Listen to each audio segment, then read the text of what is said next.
नमस्कार, आप देख रहे हैं बीसीसी न्यूज। मैं हूं रमा धीमान। आइए बुलेटिन की शुरुआत करें, लेकिन उससे पहले हेडलाइंस।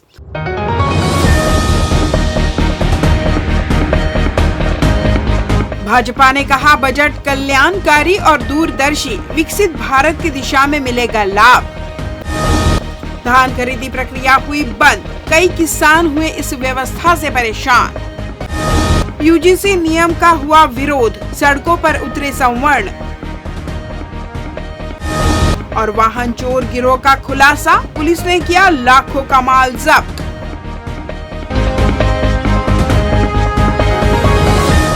हेडलाइंस के बाद खबरें विस्तार से।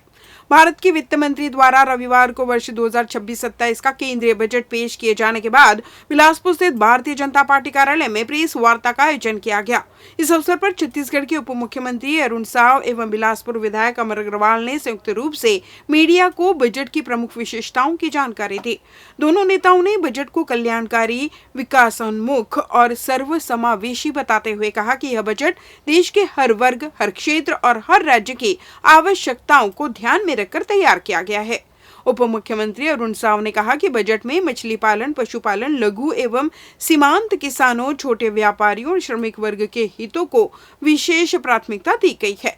लघु उद्योगों के लिए 10 करोड़ रुपए का प्रावधान कर औद्योगिक क्लस्टरों को पुनर्जीवित करने की योजना बनाई गई है, जिससे रोजगार के नए अवसर सृजित होंगे। उन्होंने बताया कि रेल, सड़क, स्वास्थ्य और परिवहन जैसे बुनियादी ढांचे के विकास पर विशेष जोर दिया गया है। साथ ही दवाइयों की कीमतें कम करने, खादी एवं ग्रामोद्योग को बढ़ावा देने और निर्यात प्रोत्साहन के माध्यम से अर्थव्यवस्था को मजबूत करने का रोड मैप भी बजट में शामिल है। उन्होंने महिला सशक्तिकरण, पर्यटन क्षेत्र में 20,000 से अधिक रोजगार और ई बस सेवा विस्तार जैसे प्रावधानों को सामाजिक विकास की दिशा में महत्वपूर्ण बताया और इसे विकसित भारत की ओर बढ़ता विकास बजट कहा। विधायक अमर अग्रवाल ने बजट को ऐतिहासिक बताते हुए कहा कि यह भारत को विश्व की अग्रणी अर्थव्यवस्थाओं में और मजबूत स्थान दिलाने वाला है। उन्होंने विदेशी निवेश, रोजगार और औद्योगिक विकास को लेकर किए गए प्रावधानों की सराहना की तथा छत्तीसगढ़ को माइनिंग सेक्टर का मजबूत केंद्र बनाने की दिशा में इसे महत्वपूर्ण कदम बताया। प्रेस वार्ता में महापौर पूजा विधानी, जिलाध्यक्ष दीपक सिंह ठाकुर, सभापति विनोद सोनी, गुलशन ऋषि सहित बड़ी संख्या में भाजपा पदाधिकारी एवं कार्यकर्ता उपस्थित रहे। आदरणीय निर्मला सीतारमण जी ने जो बजट प्रस्तुत किया है वो ऐतिहासिक है, स्वागत योग्य है। विकसित भारत के निर्माण का बजट है। आम लोगों के जीवन को सरल बनाने का, आसान बनाने का ये बजट है। धरातल पर जाकर एक एक क्षेत्र, एक एक वर्ग के लिए ध्यान देकर इस बजट को बनाया गया है और निश्चित रूप से इस बजट के माध्यम से जो आर्थिक सुधारों का सिलसिला 2014 से प्रारंभ हुआ है वो आगे बढ़ेगा। न केवल आम व्यक्ति का जीवन सरल होगा, आसान होगा, भारत विकसित राष्ट्र बनने की दिशा में तेज गति से आगे बढ़ेगा। देश की वित्त मंत्री सीतारमण जी ने जो आज बजट प्रस्तुत किया है, ये बजट के सारे प्रावधान भारत को आत्मनिर्भर बनाएंगे, भारत को आर्थिक रूप से ऊपर लेके जाएंगे, रोजगार पैदा करेंगे और दुनिया में भारत का कई सेक्टर आकर्षण का केंद्र बने। उन सारी बातों को ध्यान में रखकर ये बजट बनाया गया है। पूर्व में भी जो बजट आए, जो नीतियां बनी, उसका परिणाम है कि 11वें स्थान से लेके आज दुनिया की चौथी अर्थव्यवस्था बनी। और आज का ये जो बजट है, ये विकसित भारत बनाने की जो नींव है उससे ऊपर ये थोड़ा बजट आया है। निश्चित तौर पे ये बजट सर्वहारा, सबका ध्यान रखते हुए बनाया गया है। इसके लिए मैं बहुत बहुत कृतज्ञता व्यक्त करता हूं प्रधानमंत्री जी के लिए और वित्त मंत्री जी के लिए। और ये देश आभारी है कि ये बजट हमारे देश को विकसित भारत की तरफ ले जाए। भारत का आम बजट आ गया है। मोदी 3.0 के तीसरे और अपने कार्यकाल के 9वें बजट भाषण में वित्त मंत्री निर्मला सीतारमण ने कई बड़े ऐलान किए जो विकसित भारत को लेकर अहम भूमिका निभाएंगे। लेकिन केंद्रीय बजट से केंद्रीय और राज्य के सरकारी कर्मचारी और पेंशनर को काफी उम्मीद थी, लेकिन इस बजट में कोई कयास नहीं मिल सके। इस मामले में लिपिक संघ के महामंत्री डॉक्टर सुनील यादव ने जानकारी देते हुए बताया कि इस बार 8वें वेतन आयोग में भी डीए को मर्ज कर दिया गया है, लेकिन 8वां वेतन आयोग को लेकर कोई सकारात्मक पहल नहीं दिखाई दी। उन्होंने बताया कि 8वां वेतन आयोग 1 जनवरी 2026 से लागू होगा, वहीं 7वां वेतन आयोग 31 दिसंबर 2025 को खत्म हो जाएगा। 8वें वेतन आयोग में अभी सरकार की ओर कछुए की रफ्तार से काम हो रहा है। इसमें कयास लगाए जा रहे हैं कि इसकी सिफारिशें शायद 2027 के बाद ही लागू हो पाए। इस अनिश्चितता के बीच ऐसी अटकलें लगाई जा रही थी कि इस बजट में 8वां वेतनमान को लेकर अहम निर्णय लिया जाएगा। इस बजट में कर्मचारियों को काफी निराशा हुई। केंद्रीय वित्त मंत्री निर्मला सीतारमण जी के द्वारा आज जो केंद्रीय बजट लागू किया गया है वो भारत देश के लिए आर्थिक प्रगति के लिए एक बड़ा कदम है। लेकिन यही कर्मचारियों के मामले में जब हम देखते हैं तो पाते हैं कि कर्मचारियों के लिए जो 8वां वेतनमान की जिसकी हम लोग कल्पना कर रहे हैं कि जल्द से जल्द वो लागू होगा, 2026 और 27 के बजट में इसे लागू किए जाने का प्रावधान और इसके लिए बजट रखने का प्रावधान किया जाना चाहिए था, जो कि इस बजट में नहीं आने से कर्मचारियों में कहीं न कहीं हताशा और निराशा है। और 8वां वेतनमान को लेकर के कर्मचारियों के मन में एक मनोदशा भाव यह भी आ रही है कि आने वाले समय में केंद्रीय वेतनमान का जो 8वां वेतनमान है बजट में प्रावधान नहीं रखने से हो सकता है कि ये और भी विलंब होगा। ऐसा हम कर्मचारियों के इसमें मनोदशा में एक बात सामने निकल के आ रही है। हमारी मानना था कि केंद्रीय वेतनमान जो है वो इस बजट में आने से जो 8वां वेतनमान की जो हम लोगों की कल्पना थी वो जल्द से जल्द पूरा हो जाएगा ऐसे सोचते, लेकिन ऐसा हुआ नहीं है। यह बजट जो है अन्य मामलों के लिए तो बहुत अच्छा है, विकसित भारत के लिए एक अच्छा सराहनीय कदम है। आने वाले समय में ये बजट जो है विकसित भारत की नींव रखेगा, लेकिन कर्मचारियों के लिए कहीं ना कहीं बजट में प्रावधान नहीं होने से कर्मचारियों में एक निराशा के भाव भी आया है।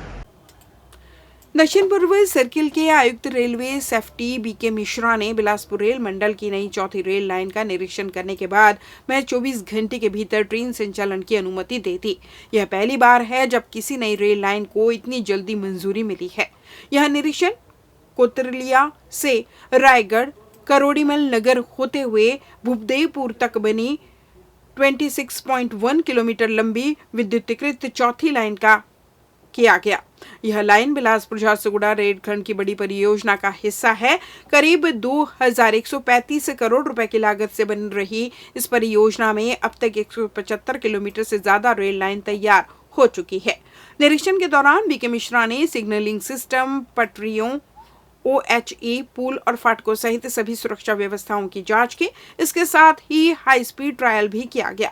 सभी व्यवस्थाएं सही पाए जाने के बाद इस नए सेक्शन पर ट्रेनों के संचालन की अनुमति दे दी गई, जिससे क्षेत्र में रेल यातायात और भी सुगम होगा। छत्तीसगढ़ हाई कोर्ट ने दुष्कर्म के एक मामले में महाराष्ट्र के एक डॉक्टर की याचिका खारिज कर दी। कोर्ट ने FIR, चार्जशीट और निचली अदालत के संज्ञान आदेश को रद्द करने से इनकार कर दिया। चीफ जस्टिस रमेश सिन्हा और जस्टिस रविंद्र अग्रवाल की डिवीजन बेंच ने यह फैसला सुनाया। कोर्ट ने कहा कि मामले में अभी सुनवाई जरूरी है, इसलिए इसे खत्म नहीं किया जा सकता। यह मामला महाराष्ट्र के लातूर जिले के रहने वाले डॉक्टर विजय उमाकांत वाघमारे से जुड़ा हुआ है। वे MS ऑर्थोपेडिक सर्जन हैं। उनके खिलाफ वर्ष 2018 में भिलाई नगर जिला दुर्ग में केस दर्ज किया गया था। आरोप है कि उन्होंने शादी का झांसा देकर एक युवती से संबंध बनाए और बार बार उसका शारीरिक शोषण किया। पुलिस जांच के बाद 3 अक्टूबर 2025 को IPC की धारा 376 के तहत चार्जशीट दाखिल की गई। न्यायिक मजिस्ट्रेट प्रथम श्रेणी दुर्ग ने मामले में संज्ञान लिया। इसके खिलाफ डॉक्टर ने हाईकोर्ट में याचिका दायर की। उनके वकील ने दलील दी कि उन्हें झूठे मामले में फंसाया गया है। उन्होंने बताया कि घटना के समय डॉक्टर पुणे के ससून जनरल अस्पताल में रेजिडेंट डॉक्टर के रूप में ड्यूटी पर थे। अस्पताल के रिकॉर्ड से यह भी साबित होता है कि वे उस समय लगातार काम पर मौजूद थे। वकील ने यह भी कहा कि मार्च और अप्रैल 2017 में भिलाई आने का आरोप गलत है, क्योंकि उस समय वे पुणे में ड्यूटी कर रहे थे। इसके अलावा शिकायत दर्ज कराने में करीब 19 महीने की देरी हुई, जो संदेह पैदा करती है। उन्होंने यह भी दावा किया कि दोनों के बीच संबंध आपसी सहमति से थे और शिकायतकर्ता की मां शादी के लिए दबाव बना रही थी। हालांकि सभी दलीलों को सुनने के बाद हाईकोर्ट ने याचिका खारिज कर दी और कहा कि मामले की पूरी सुनवाई ट्रायल कोर्ट में होगी। बेलतरा विधायक सुशांत शुक्ला ने ग्राम नेवसा में बांस शिल्प प्रशिक्षण कार्यक्रम का शुभारंभ किया। विधायक शुक्ला ने अपने संबोधन में कहा कि युवाओं को आत्मनिर्भर बनाने के लिए कौशल विकास अत्यंत आवश्यक है। ग्रामीण युवाओं को रोजगार से जोड़ने की दिशा में इस प्रकार का प्रशिक्षण सशक्त माध्यम साबित होता है। उन्होंने 20 प्रशिक्षणार्थियों से प्रशिक्षण का अधिकतम लाभ लेकर अपने भविष्य को सशक्त बनाने का आह्वान किया। कार्यक्रम में जानकारी दी गई कि यह प्रशिक्षण 2 माह का है। डिजाइन एवं तकनीकी विकास कार्यक्रम DDW के लिए विभाग की ओर से औजार, उपकरण एवं कच्चा माल सामग्री उपलब्ध कराई गई है। प्रशिक्षक एवं डिजाइनर द्वारा उपयोगी सजावटी फर्नीचर तथा विभिन्न कलाकृतियां बनाना सिखाया जाएगा। प्रशिक्षण हेतु आवश्यक उपकरण, मशीनरी एवं अध्ययन सामग्री पूर्ण रूप से उपलब्ध कराई गई है। कार्यक्रम में हस्तशिल्प विकास बोर्ड की प्रभारी असरिता मेंज, डिजाइनर माधवी कश्यप, प्रशिक्षक फूलसाय सिंह, सरपंच सुरेश कश्यप सहित जनपद प्रतिनिधि, संस्था के पदाधिकारी, प्रशिक्षण प्रदाता, संस्था के प्रतिनिधि, स्थानीय जनप्रतिनिधि एवं बड़ी संख्या में युवा उपस्थित रहे। नमस्कार, मैं Madhavi Kashyap, empanel designer central region से हूँ और मैं लखनऊ से आई हूँ, छत्तीसगढ़ पहली बार। और यहाँ पे DDW वर्कशॉप चल रहा है जो कि 50 दिन का है और इसमें ये जो हमारा वर्कशॉप है ये बैम्बू का है। तो 50 दिन हम ये वर्कशॉप करेंगे, कुछ नया करने की कोशिश कर रहे हैं, कुछ इनोवेशन करना चाहते हैं। मैं चाहती हूँ कि जितने भी हमारे पास कारीगर हैं, वर्कर हैं, आर्टिजन्स हैं, वो सब नया नया कुछ सीख के जाए और ख़ुद का रोज़गार शुरू करें। मैं यही चाहती हूँ और देखते हैं यहाँ के लोग कैसे कोऑपरेट करते हैं। छत्तीसगढ़ हस्तशिल्प विकास बोर्ड बिलासपुर की ओर से 2 माह का डिजाइन एवं तकनीकी विकास कार्यशाला का प्रारंभ किया गया। आज दिनांक 30 जनवरी 2026 को 20 प्रशिक्षार्थियों की उपस्थिति में और डिजाइनर मास्टर की उपस्थिति में आज ट्रेनिंग सेंटर का सकुशल पूर्वक शुभारंभ किया गया।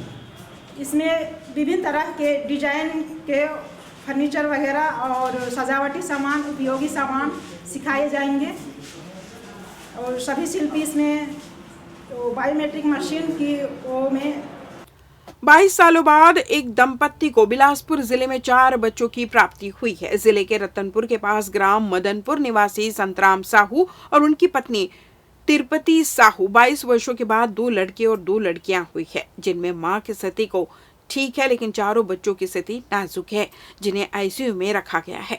दंपति को पूर्व में 3 बच्चों के होने का आभास था लेकिन उन्हें 4 बच्चे हुए। हालांकि यह इस परिवार के लिए खुशी का पल है, लेकिन परिवार के सामने आर्थिक संकट की स्थिति भी बन गई है। पेशे से मजदूर संतराम का कहना है कि 22 सालों बाद उन्हें खुशी तो मिली है, लेकिन 4 बच्चों का अभी 3 महीनों तक इलाज और फिर उनके लालन पालन की समस्या आ गई है, जिसके लिए बच्चों के पिता ने शासन से मदद की गुहार लगाई। 31 जनवरी को बच्चों की डिलीवरी ऑपरेशन के माध्यम से हुई, जिसके बाद चारों बच्चों की स्थिति नाजुक होने पर उन्हें दूसरे हॉस्पिटल के आईसीयू में चिकित्सक की निगरानी में रखा गया है। तो मैं मदनपुर ले आया हूँ और लड़का के नाम से इलाज पानी करवा रहे हैं, सर आधार से हो गए और 4 बच्चा है वह तो थोड़ा वो मांगत हूँ सहयोग मांगत हूँ, दिन भी सहयोग दे दो ऐसे करके मांगत हूँ। क्या है, क्या कंडीशन है, कितना बच्चा हुआ? 4 बच्चे है वह, अब अकेला कमाने वाला हूँ। 4 जन पाले बार थोड़ा दिक्कत हुई मोला। कुली कबाड़ी काम करते हैं तो कुली कबाड़ी काम कर तो 200 से 300 रुपया रोजी कमा तो 4 बच्चन पाल नहीं सको तो वही परेशानी होगी। तो मैं थोड़ा रिक्वेस्ट करता हूँ कि थोड़ा मेरा सहयोग चाहिए। यातायात सड़क सुरक्षा माह के अंतिम दिन भी निगम प्रशासन और यातायात विभाग की टीम के साथ ही स्वच्छता पेट्रोलियम टीम के द्वारा सिविल लाइन थाना क्षेत्र में आने वाले तालापारा, मगर पारा चंद्रिका होटल के साथ ही भारतीय नगर चौक तक अतिक्रमण हटाने की ताबड़तोड़ कार्रवाई की गई। इस दौरान सड़क के किनारे अतिक्रमण कर ठेले गुमटी लगाने वालों के साथ ही अवैध तरीके से दुकान निर्माण करने वालों के ऊपर कड़ी कार्रवाई करते हुए उनके ठेले गुमटी के अलावा उनके सामानों को जब्त करने की कार्रवाई की गई। निगम अधिकारियों ने बताया कि माननीय उच्च न्यायालय के आदेश पर यह कार्रवाई की जा रही है, क्योंकि सड़क के किनारे अतिक्रमण करने से आवागमन में बाधा उत्पन्न हो रही थी, जिसके चलते सड़क हादसे भी सामने आ रहे थे, जिसे देखते हुए निगम प्रशासन के द्वारा ऐसे क्षेत्रों को चिन्हांकित किया गया जहां पर अतिक्रमण के चलते यातायात बाधित हो रहा था। शनिवार को बिलासपुर में कांग्रेस पार्टी के द्वारा कांग्रेस भवन में प्रेस वार्ता का आयोजन किया गया, जिसमें मनरेगा संशोधन के विरोध में रायपुर में होने वाली महापंचायत की जानकारी दी गई।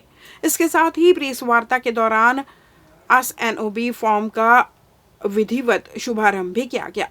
कार्यक्रम की जानकारी देते हुए युवा कांग्रेस के पदाधिकारियों ने बताया कि युवा कांग्रेस द्वारा मनरेगा बचाओ महापंचायत का आयोजन किया जाना है, जिसमें पार्टी के राष्ट्रीय पदाधिकारी और प्रदेश के पदाधिकारी भी शामिल होंगे। इस महापंचायत का मुख्य उद्देश्य केवल मनरेगा के साथ हो रही छेड़खानी का विरोध करना है और गांव-गांव जाकर जनता को ये बात पहुंचाना है कि मनरेगा के माध्यम से जो काम हो रहे थे उसको बंद करने का प्रयास भारतीय जनता पार्टी की सरकार द्वारा किया जा रहा है, जिसका कांग्रेस पार्टी विरोध कर रही है। मनरेगा में हुई छेड़खानी की जानकारी देने ग्रामीण क्षेत्र के सभी कांग्रेस के प्रतिनिधि गांव के लोगों को एक साथ जोड़कर मनरेगा में हुई गड़बड़ी की जानकारी देंगे। छेड़खानी का मुख्य उद्देश्य तो इन लोगों को मनरेगा जॉब लागू हुआ था उसमें 90% की राशि जो केंद्र सरकार देती थी, इस बार 60% की राशि केंद्र सरकार और 40% की राशि राज्य सरकार देगी, जिसके लिए प्रॉपर तैयारी करनी पड़ती है। पहले मनरेगा की योजना पूरी तरह केंद्र सरकार चलाती थी, पर इसमें बदलाव करने के बाद कहीं न कहीं मनरेगा से जुड़े मजदूरों को दिक्कतों का सामना करना पड़ेगा। पदाधिकारियों ने बताया कि इस महापंचायत में 3 से 4 हजार लोग जुड़ेंगे, जिसमें कांग्रेस पार्टी के राष्ट्रीय संगठन महामंत्री KC वेणुगोपाल और कांग्रेस के राष्ट्रीय अध्यक्ष उदय भानु के अलावा कांग्रेस के दिग्गज नेता और कार्यकर्ता अपनी सहभागिता निभाएंगे।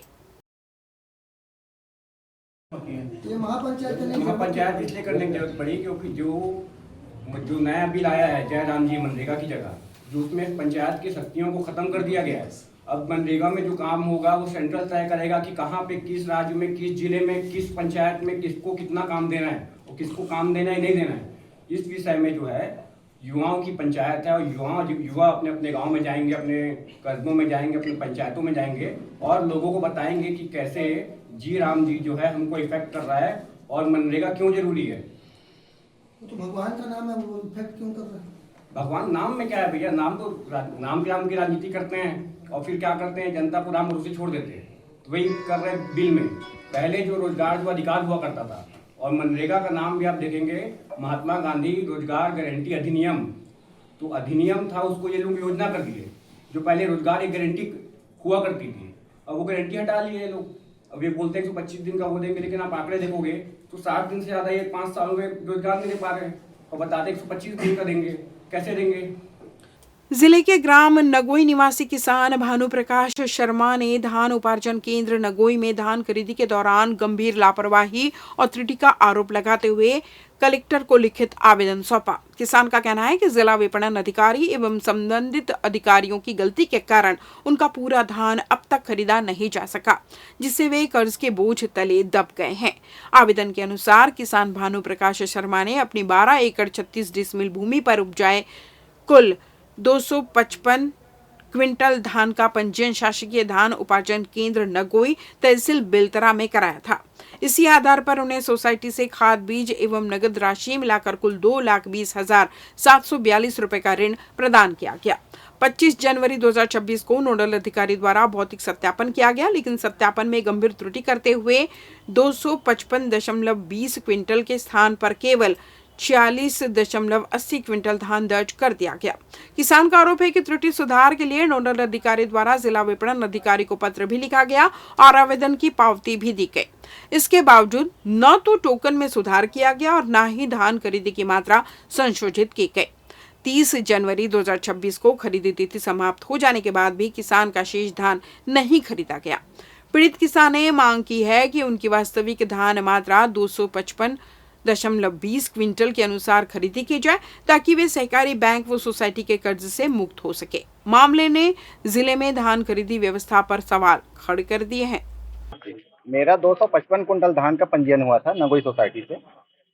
उसमें 2,24,000 रुपए का मेरा कर्जा हुआ है। बीज और केसीसी के माध्यम से लोन लिया हुआ है।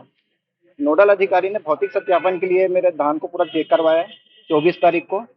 चेक करने के बाद 255 की जगह गलती से त्रुटिवश उसने 46.80 कुंटल धान ही उसमें ऐड करवा दिया। तुरंत शिकायत होने के बाद नोडल अधिकारी द्वारा विपणन संघ को पत्र लिख के उनको बताया गया कि ऐसे त्रुटि सुधार करने होने से गलती हो गई है। उसके बाद भी 30 तारीख तक ना मेरा टोकन आया, मेरा पूरा धान रखा हुआ है और मैं अभी कर्जा पटाने की स्थिति में भी नहीं हूँ। किसानों की समस्याओं को लेकर हम सब कलेक्टेड आए हैं और छत्तीसगढ़ शासन पूरी डिंडोरा पीट रही कि किसानों का धान खरीद लिया गया है और मोदी जी की गारंटी पूरी हो रही है। लेकिन ये दुर्भाग्य की बात है कि छत्तीसगढ़ के जो वास्तविक स्थानीय किसान हैं आज भी अपना धान नहीं बेच पाए हैं। कहीं किसानों ने समय पर उनको टोकन नहीं कट पाया, कहीं पटवारी ने समस्याओं का निराकरण नहीं किया और कहीं संस्था प्रबंधक जो होते थे उन्होंने समस्या का निराकरण नहीं किया और जो ग्राम सेवक को नोडल अधिकारी बनाया गया था उन्होंने भी जब किसानों के घर जाओगे। जिले के गोकुलधाम इलाके से एक बेहद ही चौंकाने और डराने वाला मामला सामने आया है। यहाँ शिव मंदिर के पास स्थित एक रिहायशी मकान में उस वक्त अफरा तफरी मच गई जब पास के खाली प्लॉट में किए जा रहे बोर खनन के दौरान अचानक जोरदार धमाके के साथ पानी फूट पड़ा। पानी की तेज धार मकान की पार्किंग में लगी टाइल्स को तोड़ते हुए बाहर निकल आई, जिससे पूरा इलाका दहल उठा। इस हादसे में मकान मालिक बाल बाल बच गए, लेकिन उन्हें भारी नुकसान उठाना पड़ा। जानकारी के मुताबिक घटना के समय मकान मालिक विशाल शर्मा मौके पर मौजूद थे। अचानक हुए इस विस्फोट जैसे हादसे से उनकी जान भी जा सकती थी। बताया जा रहा है कि बोर खनन और अवैध तरीके से किया जा रहा था, जिसकी वजह से यह बड़ा हादसा हुआ। मकान मालिक का आरोप है कि उनके घर के बगल में स्थित खाली प्लॉट में एक पुलिसकर्मी द्वारा अवैध रूप से बोर खनन करवाया जा रहा था। गुरुवार देर रात खनन के दौरान अचानक तेज दबाव के साथ पानी फूट पड़ा, जिससे पार्किंग की टाइल्स पूरी तरह उखड़ गई और मकान की छत में भी दरारें आ गई। पानी की फोर्स इतना ज्यादा था कि कुछ देर के लिए पूरे मकान में दहशत का माहौल बन गया। विशाल शर्मा का कहना है कि यदि वे कुछ कदम और आगे खड़े होते तो उनके साथ बड़ा हादसा हो सकता था।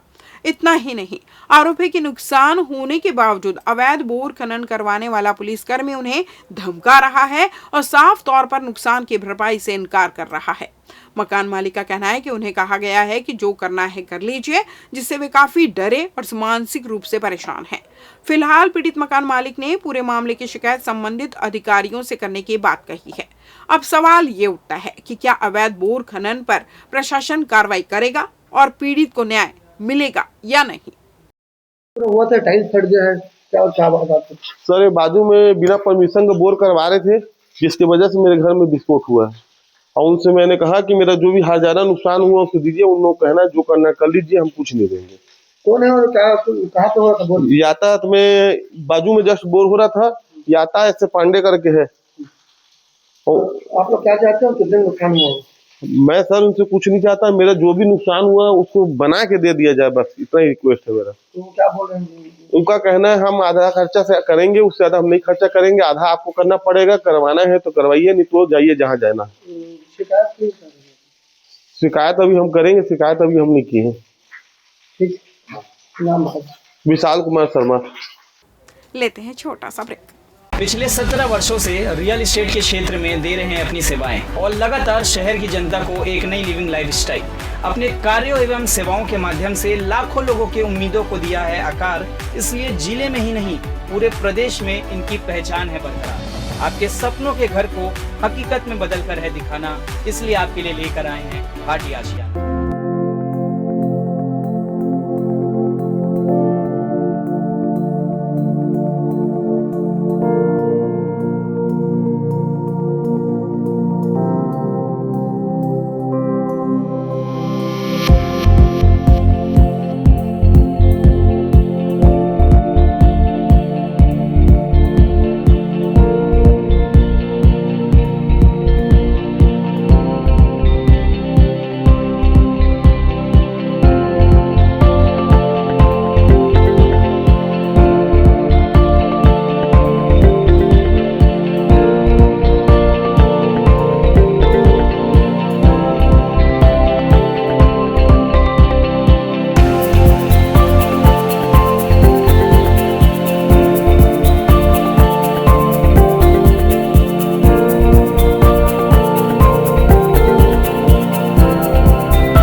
बाद आपका स्वागत है। बढ़ते हैं अगली खबर की ओर।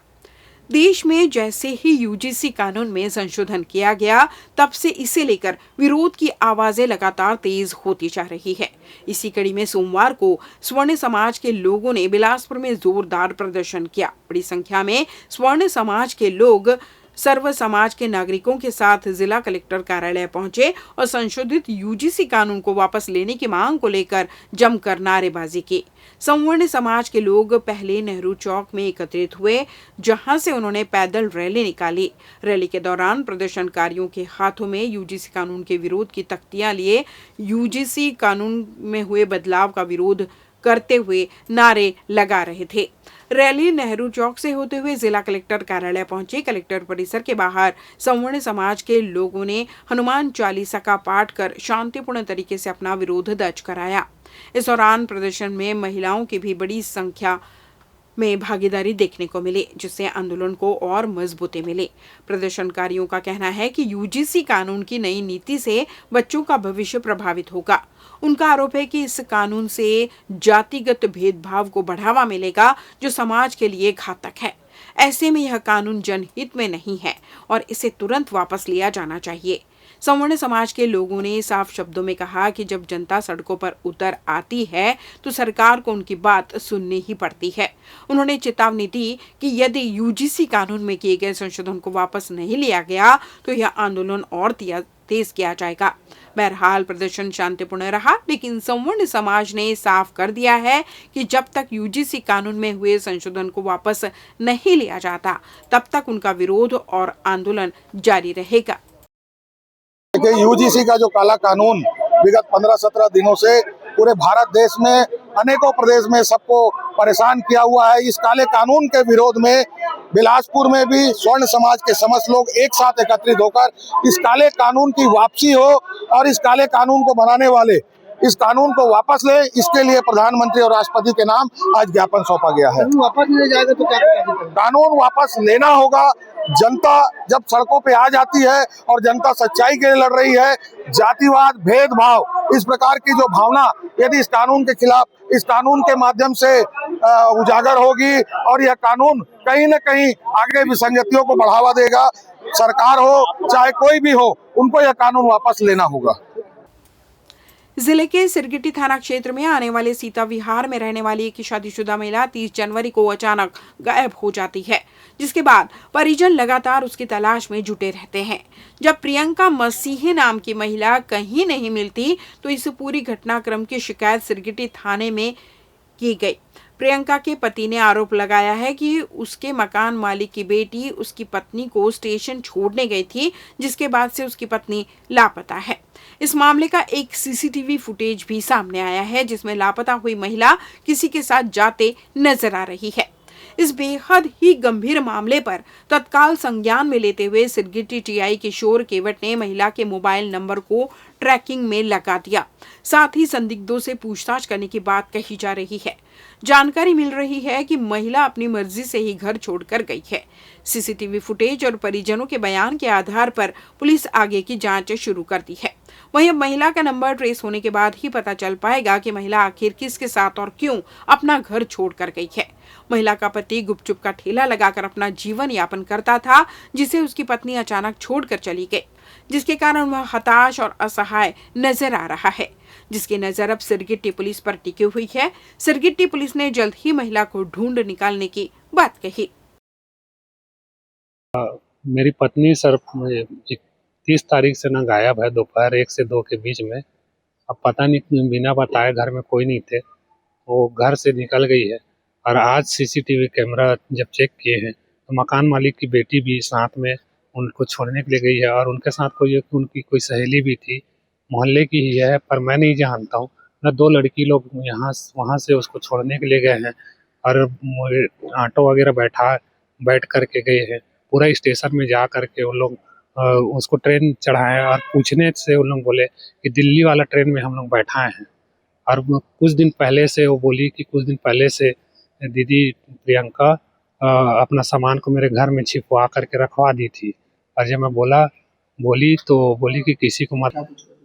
दिनांक 30 जनवरी को प्रियंका मसीह करके हैं, सिरगिट्टी क्षेत्र की रहने वाली, वो बिना बताए घर से चली गई हैं।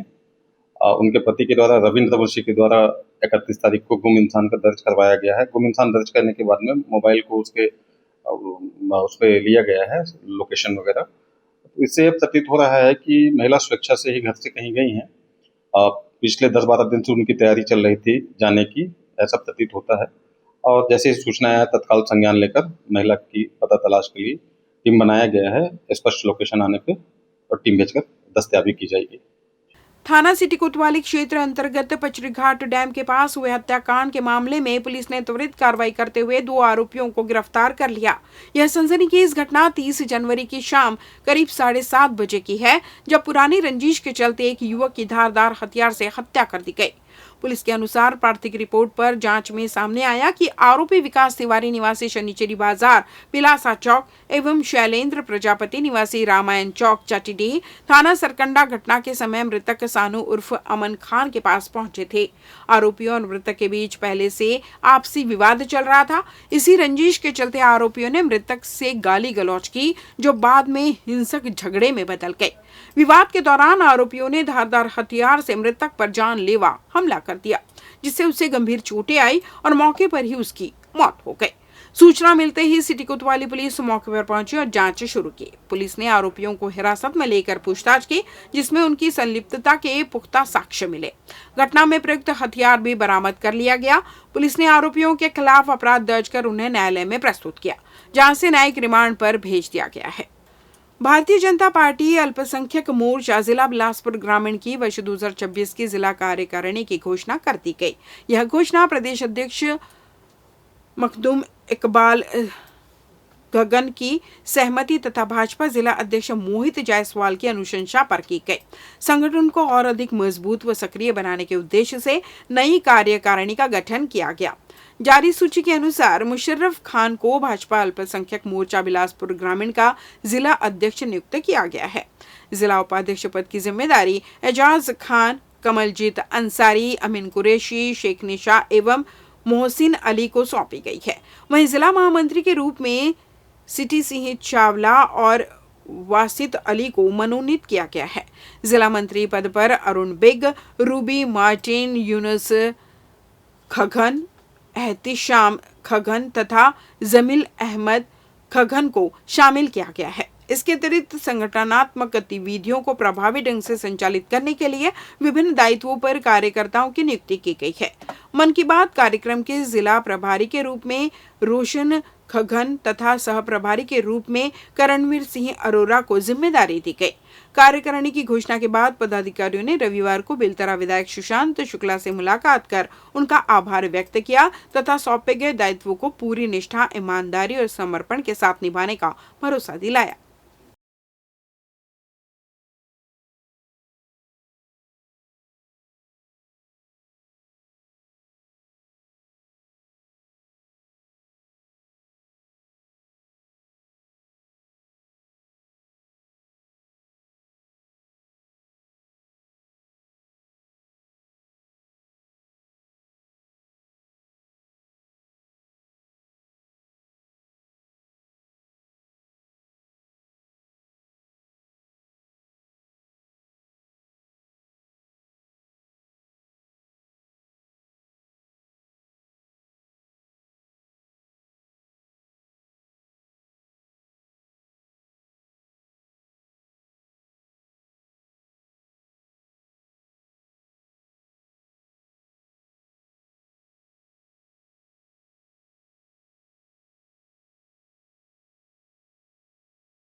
अल्पसंख्यक मोर्चा बिलासपुर ग्रामीण से जिला अध्यक्ष बना हूं, तो मैं संगठन का बहुत बहुत धन्यवाद करता हूं और अपने माननीय बेलतरा विधायक जी का भी धन्यवाद करता हूं कि जो इतना बड़ा दायित्व मेरे को सौंपे हैं। और मैं बिल्कुल कोशिश करूंगा कि अपने संगठन का, अपने भाजपा का, डबल इंजन सरकार की जितनी योजनाएं हैं वो समाज के आखिरी व्यक्ति तक पहुंचाने की कोशिश करूंगा। और जितने भी पदाधिकारी हैं लगभग सब बहुत सुलझे हुए हैं और सब बहुत मेहनती हैं। सब मिलजुल के हम लोग बहुत अच्छा काम करेंगे। पार्टी के लिए कैसे काम करेंगे भैया, और जो आपके अल्पसंख्या में जो गरीब व्यक्ति हैं वहाँ तक कैसे योजनाओं का लाभ पहुँचाएंगे आप, इसके लिए क्या करेंगे? पार्टी के लिए भैया जो भी योजनाएं हैं हमारी सेंट्रल की, स्टेट की, तो वो योजनाएं जितनी हैं हमारे जो पदाधिकारी बने हैं नवनियुक्त उन लोगों के माध्यम से हम आखिरी व्यक्ति तक उसको पहुंचाएंगे और जितनी भी सुलभता से पहुंचा सकें वो करेंगे हम। संगठन के द्वारा जो नवयुवाओं को अल्पसंख्यक मोर्चे का दायित्व दिया गया है, माननीय विधायक महोदय सुशांत शुक्ला जी द्वारा जो विश्वास व्यक्त किया गया है, तो निश्चित रूप से इन युवा टीमों के द्वारा मंडल स्तर तक गठन कर बूथ स्तर तक जाएंगे और जो समाज के लोग जिनमें नकारात्मक सोच है पार्टी के प्रति, उस नकारात्मक सोच को दूर करके हम समाज को पार्टी में जोड़ने का काम करेंगे। इन्हीं उद्देश्य को लेकर आज युवा जो हैं सब विधायक महोदय से मिलने आए हैं। धान बिक्री का टोकन नहीं मिलने से आहत एक व्यक्ति द्वारा आत्महत्या की धमकी देकर हाई टेंशन टावर पर चढ़ जाने का मामला सामने आया है, जिसने प्रशासन और ग्रामीणों की चिंता बढ़ा दी। यह घटना प्रशासनिक व्यवस्था पर सवाल खड़े करने के साथ ही सामाजिक तनाव की गंभीर तस्वीर प्रस्तुत करती है। मिली जानकारी के अनुसार 31 जनवरी को थाना कोतवाली में सूचना मिली कि जांजगीर जिले के ग्राम कसौंदी निवासी अनिल गढ़ेवाल धान बिक्री का टोकन नहीं मिलने और धान नहीं बिक पाने से परेशान होकर गांव के खेत में लगे हाई टेंशन टावर पर चढ़ गया। आरोपी द्वारा मौके पर अश्लील गाली गलौज करते हुए धान बिक्री के लिए टोकन देने की मांग की जा रही थी। साथ ही टोकन नहीं मिलने पर आत्महत्या कर सभी को फंसाने की धमकी भी दी जा रही थी। अधिकारियों के निर्देश पर थाना कोतवाली पुलिस टीम राजस्व अधिकारियों के साथ तत्काल मौके पर पहुंची। करीब 3 घंटे तक लगातार समझाइश और प्रयास के बाद आरोपी को सुरक्षित रेस्क्यू किया गया। पूछताछ में आरोपी ने धान बिक्री नहीं होने और टोकन नहीं मिलने से मानसिक दबाव में आकर इस कृत्य को अंजाम देना स्वीकार किया। पुलिस ने आरोपी के विरुद्ध लोक सेवक को क्षति पहुंचाने की धमकी, लोक सेवक को विधि विरुद्ध कार्य करने हेतु विवश करना, सार्वजनिक स्थान पर अश्लील गाली गलौज तथा आत्महत्या की धमकी देकर भयभीत करने जैसी धाराओं में अपराध पंजीबद्ध कर उसे न्यायिक रिमांड पर भेज दिया। यह घटना प्रशासनिक प्रक्रियाओं के बीच बढ़ते तनाव को दर्शाती है, जिस पर संवेदनशीलता और समयबद्ध समाधान की आवश्यकता स्पष्ट रूप से सामने आती है।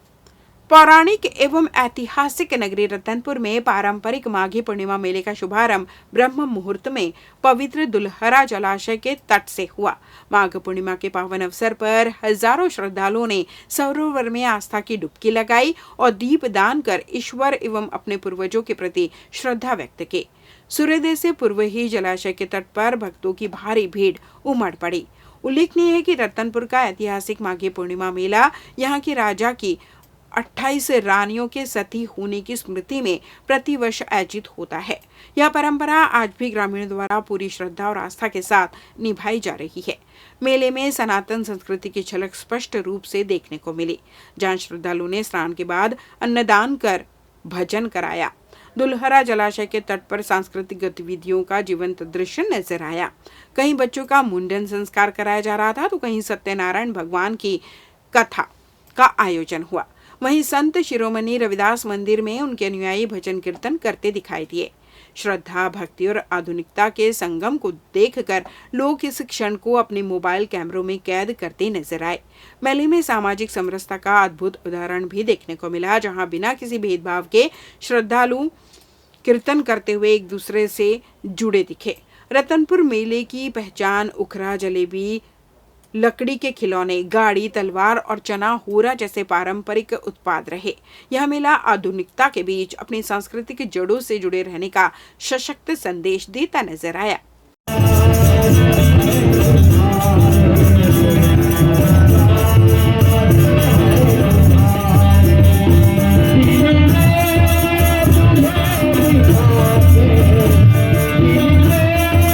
रतनपुर का ऐतिहासिक जो माघी पूर्णिमा मेला है यह सनातन संस्कृति का एक जीता जागता उदाहरण है।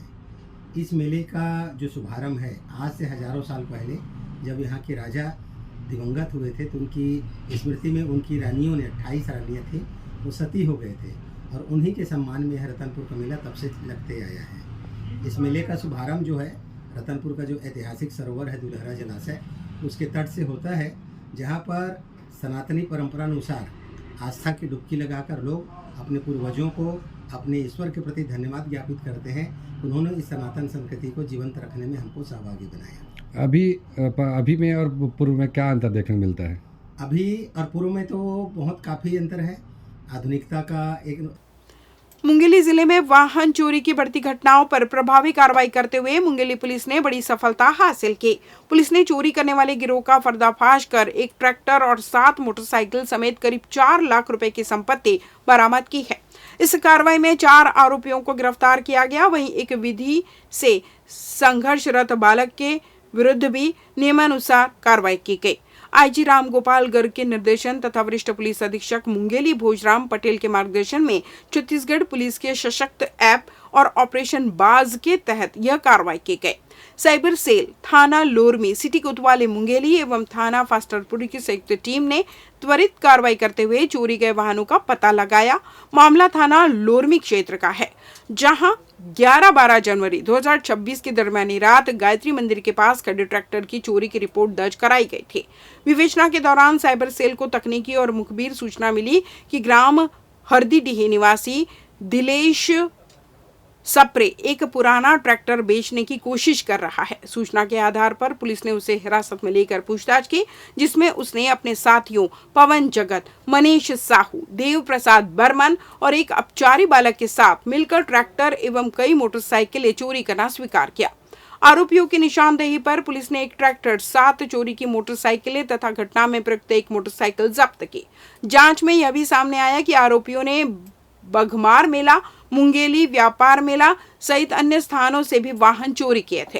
पुलिस ने आरोपियों के खिलाफ थाना लोरमी, सिटी कोतवाली और फास्टरपुर में प्रकरण दर्ज कर उन्हें न्यायिक रिमांड पर भेज दिया। इस कार्रवाई में साइबर सेल प्रभारी निरीक्षक प्रसाद सिन्हा, थाना प्रभारी लोरमी, निरीक्षक अखिलेश वैष्णव सहित पुलिस टीम की अहम भूमिका रही।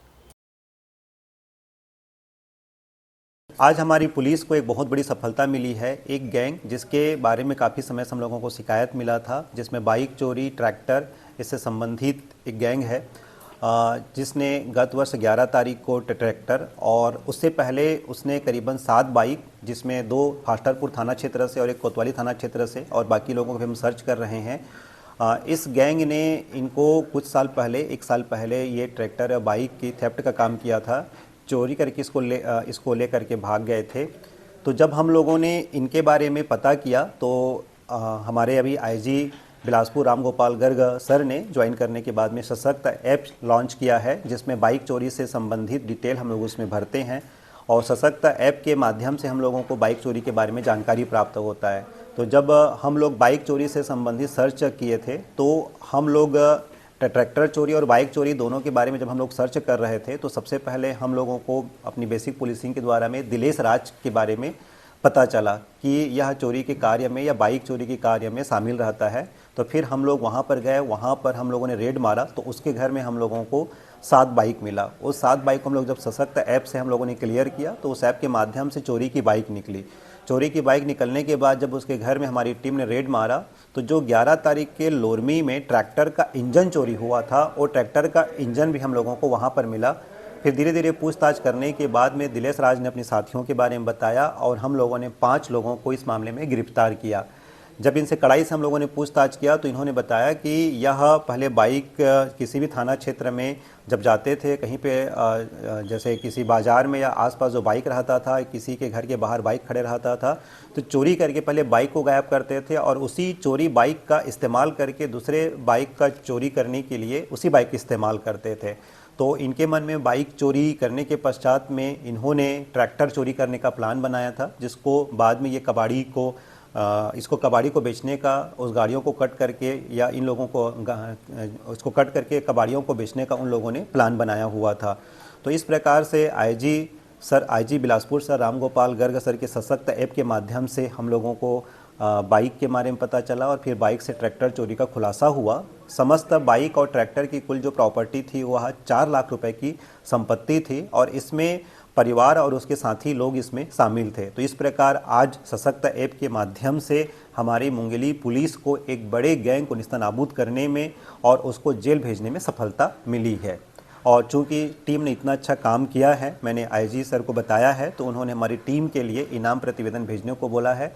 तो निश्चित रूप से आईजी सर के दिशा निर्देश में और सशक्त ऐप के माध्यम से आने वाले समय में और भी जो चोरी की बाइक होंगी तो उसके और भी खुलासे होंगे। मैं आप सभी लोगों से भी अपील करना चाहूँगा, सशक्त ऐप पुलिस के साथ आम जनता के मोबाइल में भी यदि आप उसको डाउनलोड करना चाहेंगे तो आपके मोबाइल में होगा। इसके माध्यम से आप डाउनलोड करने के बाद कहीं पर लावारिस बाइक मिलती है, आप उसको स्कैन करते हैं तो आपको पता चल जाएगा कि ये चोरी की बाइक है कि नहीं।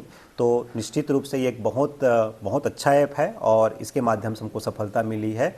इस बुलेटिन में बस इतना ही। अगले बुलेटिन में आपसे होगी फिर मुलाकात, तब तक मुझे दीजिए विदा। नमस्कार।